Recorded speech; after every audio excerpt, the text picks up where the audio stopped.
Hello everyone, मैं शिवानी ठाकुर सभी का हिंदी की कक्षा में स्वागत करती हूँ। तो आज हम पढ़ेंगे सर्वनाम विषय के बारे में। तो देखिए, सर्व का अर्थ होता है सबका और नाम नाम। तो सर्वनाम का अर्थ हो गया सबका नाम। तो सबसे पहले हम सर्वनाम की परिभाषा जानेंगे, फिर इसके भेदों की चर्चा करेंगे। तो देखिए, सर्वनाम की परिभाषा: संज्ञा के स्थान पर प्रयुक्त होने वाले शब्द सर्वनाम कहलाते हैं। जो शब्द संज्ञा के स्थान पर आते हैं तो वो सर्वनाम कहलाते हैं। जैसे उदाहरण है, सीता स्कूल जाती है, वह बहुत अच्छी लड़की है। अब सीता के स्थान पर जब दूसरे वाक्य में मैंने वह शब्द प्रयोग किया तो वो कहलाता है हमारा सर्वनाम। तो देखिए उदाहरण, जैसे मैं, तू, तुम, आप, वह आदि। अब नाम की जगह जे शब्द लगाए हैं तो ये क्या है? ये है सर्वनाम। आगे देखिए सर्वनाम के भेद। तो सर्वनाम के 6 भेद हैं। तो देखिए, पुरुषवाचक सर्वनाम, निश्चयवाचक सर्वनाम, अनिश्चयवाचक सर्वनाम, संबंधवाचक सर्वनाम, निजवाचक सर्वनाम और प्रश्नवाचक सर्वनाम। तो सबसे पहले हम पुरुषवाचक सर्वनाम में है जो सर्वनाम शब्द बोलने वाले, सुनने वाले तथा किसी अन्य व्यक्ति का ज्ञान कराए, वह पुरुषवाचक सर्वनाम कहलाते हैं। जैसे मैं, तुम, वह। मैं जो बोल रहा है, तुम जो सुन रहे हो और जिस अन्य व्यक्ति जो वहाँ पे मौजूद नहीं है उसके बारे में बात की जाए, वह जो है पुरुषवाचक सर्वनाम कहलाते हैं। तो पुरुषवाचक सर्वनाम के भेद देखिए, तो उसके 3 भेद हैं: उत्तम पुरुष, मध्यम पुरुष और अन्य पुरुष। ये 3 भेद हैं पुरुषवाचक सर्वनाम के। सबसे पहले हम पढ़ेंगे उत्तम पुरुष।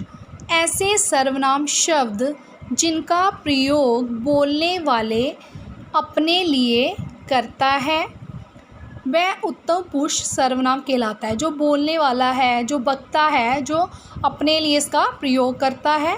जैसे मैं अच्छी तरह जानता हूँ, मैंने खाना खाया। इसमें मैं और मैंने शब्द जो है वो उत्तम पुरुष के लिए प्रयोग हुआ है, इसलिए उत्तम पुरुष सर्वनाम है। आगे है मध्यम पुरुष। ऐसे सर्वनाम शब्द जिनका बोलने वाले तथा सुनने वाले के लिए प्रयोग होता है, वो मध्यम पुरुष सर्वनाम कहलाते हैं। जैसे तुम कब आए। तुम शब्द जो है ये मध्यम पुरुष में आएगा। आप मेरे साथ आइए, तो आप जो है ये भी मध्यम पुरुष में आएगा। अन्य पुरुष इसमें आएगा जिस सर्वनाम का प्रयोग बोलने वाला अपने सामने उपस्थित सुनने वाला से भिन्न किसी अन्य के विषय में करता है। जो ना तो अपने लिए करता है, ना ही उसके सामने वाले, किसी अन्य व्यक्ति की बात कर रहा है, उसे अन्य पुरुषवाचक सर्वनाम कहते हैं। जैसे वह आए ही नहीं, वह आज नहीं बोला। तो किसी 2 व्यक्ति जो है, जो वहाँ मौजूद है, वो किसी तीसरे व्यक्ति की बात करें जो वहाँ मौजूद नहीं है, तो वो अन्य पुरुष में आएगा। आगे है नंबर 2, इसका भेद निश्चयवाचक सर्वनाम। जिन सर्वनाम शब्दों से दूर या पास की वस्तुओं या व्यक्तियों का निश्चय पूर्वक बोध होता है, वह निश्चयवाचक सर्वनाम कहलाते हैं। यह वही आदमी है। अब यह शब्द जो है वो निश्चय का बोध करवा रहा है। उसे ही पढ़ाओ, उसे ही पढ़ाओ मतलब एक जहाँ पे स्पेसिफिक बताया है कि उसे ही पढ़ाना है, इसलिए ये निश्चित जो है व्यक्ति का बोध करवा रहा है, इसलिए निश्चयवाचक सर्वनाम है। अनिश्चयवाचक सर्वनाम, अब इसके नाम से ज्ञात हो जाता है कि जिस सर्वनाम शब्द से किसी निश्चित वस्तु या व्यक्ति का ज्ञात नहीं होता, अब उसका ज्ञात नहीं होता, वह अनिश्चयवाचक सर्वनाम कहलाता है। तुम कुछ पढ़ लिख लो। कुछ मतलब पता नहीं क्या पढ़ना है, कुछ पढ़ना है तो ज्ञात नहीं है। किन्हीं 10 प्रश्नों के उत्तर दो, तो ये भी आएगा अनिश्चयवाचक सर्वनाम में। आगे है प्रश्नवाचक सर्वनाम।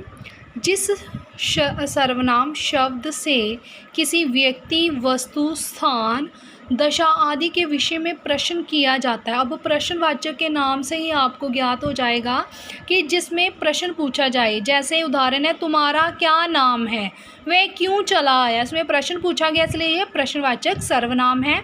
आगे है संबंधवाचक सर्वनाम।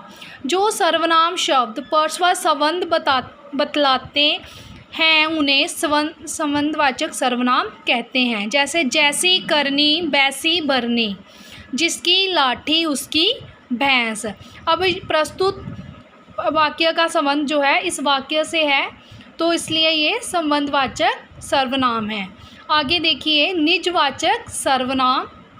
निज शब्द जो है वो खुद के लिए प्रयोग होता है, तो इसलिए जो खुद के लिए प्रयोग होता हो सर्वनाम, जो सर्वनाम शब्द निजत्व अर्थात अपनापन का बोध कराते हैं उन्हें निजवाचक सर्वनाम कहते हैं।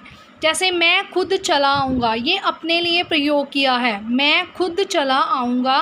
तुम स्वयं इस काम को कर डालो, तो इसमें निजवाचक खुद के लिए प्रयोग किया गया है, इसलिए इसे निजवाचक सर्वनाम कहा जाता है। मैं आशा करती हूँ सभी को सर्वनाम तथा उसके वेद जो है वो समझ आ गए होंगे।